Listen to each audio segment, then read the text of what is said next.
Hey guys, it's Michael Buckley, and I'm here with Courtney Love, who is joining us from the historic Bar Marmont. We're doing a special Google Hangout. We're calling it Love on Love. And we've got 3 of Courtney's fans here, and they're going to ask Courtney about love. Hey, I'm Megan, and I'm from West Hollywood. Hi, Megan. So say you've been with a guy for 3 years, going on 4 years. You really love each other, but you just can't seem to get it together. You fight a lot.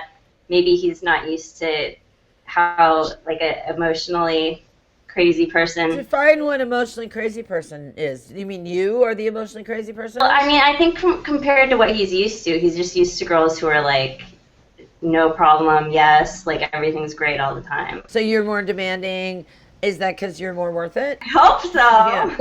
No, I can relate. How long is too long? How long do you stay and wait for things to move forward? You need to look up the Google dysfunctional relationship, tick the boxes, and if you feel like you're having a dysfunction, you're not getting a lot out of it, you know, if there's not like great friendship, great companionship, great sex, the values need to be the same. You know, I tend to actually be more attracted to people that are more opposite me, because too much alike is like, I mean, I had that marriage, you know, where it was like too much alike, and that was 3 years, and we all know what happened there. It was sort of like the Titanic. It didn't end well, but the point being that the too much alike thing can be, I think, a real pain. I think it's more challenging in a relationship to go for somebody who's a lot different than you are, you know, but has the same values. Values are really, really important. Spiritual hygiene, creativity. I can think of a million, you know, family. It's just at a point where you're at 3.5 years and you're dysfunctional. It's time to maybe call it. I don't know. I'm not Dr.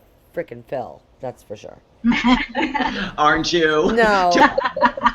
Megan, does that help at all? It's tough. It does help. It's definitely something to think about. So thank you, Courtney. I was just thinking that if you're in a relationship and you're asking people, should I stay or go, I'm 80% thinking you should probably go, because people, if you have that much uncertainty, but I also appreciate having differences with your mate, but also as long as you have the same values, so I completely agree with Courtney on that. Thanks, Buck. Thanks, Courtney. Hi, I'm Erica. I'm currently living in Austin, Texas. Do you believe in fate? Like when your soulmate's already picked for you, there's that one person out there for you before you even get to this planet, it's already written out? No. Or do you believe that like everything that we learn and see as children kind of sets the parameters for what we will look for in a mate? Definitely. I believe that, you know, your first crush dictates your archetype. Your parents dictate your archetype. I went out with a guy who reminded me ultimately on a Freudian level of my stepfather, who I adored. And I was like, this is creepy. This is creepy. With the family thing, it's like daddy issues and mommy issues. You've got to be your own daddy and you've got to be your own mommy. In my business, people play on that Freudian stuff all the time. It's really creepy. But to answer your question, in the real world, which is not where I am sitting, I think that fate is bullshit. I think that, yeah, there is a fate, but you can change your destiny. I'm 49 and I should have probably not lived through any of this. Look, I mean, I'm a Buddhist, I chant, and I believe absolutely that I should be dead a million times over. You know, I lived in San Francisco during the worst of the AIDS epidemic, and I mean, there's a million different reasons I could give you for just even that period. I shouldn't even be sitting here. And that's why I chant. I chant so that, because I know I can change my karma. In terms of soulmates, if I believed in that, I'd have given up a long time ago. I think you get several soulmates in your lifetime, probably 3, you know, just a random number now that I've had my coffee. Julie, what is your question for Courtney? Okay, my question is, it's kind of like a fantasy question.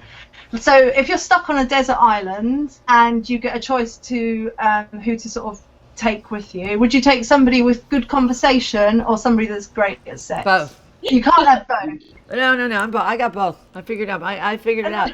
That's the whole point. You gotta find someone that does great conversation and is really good in bed. Absolutely, but don't you think that sometimes the conversation leads to great sex rather than the sex not leading to good conversation? Definitely 1,000%. But also, Courtney, this is a game and you're on a game show, and she asked you a would you rather question, and you can't say both. Conversation and then we'll have sex. That's the game. I'm cheating the game show. So conversation is your answer. All right, thanks, guys. All right, bye, guys. Thank you. Thanks, Courtney. Thanks, Michael. Thank you.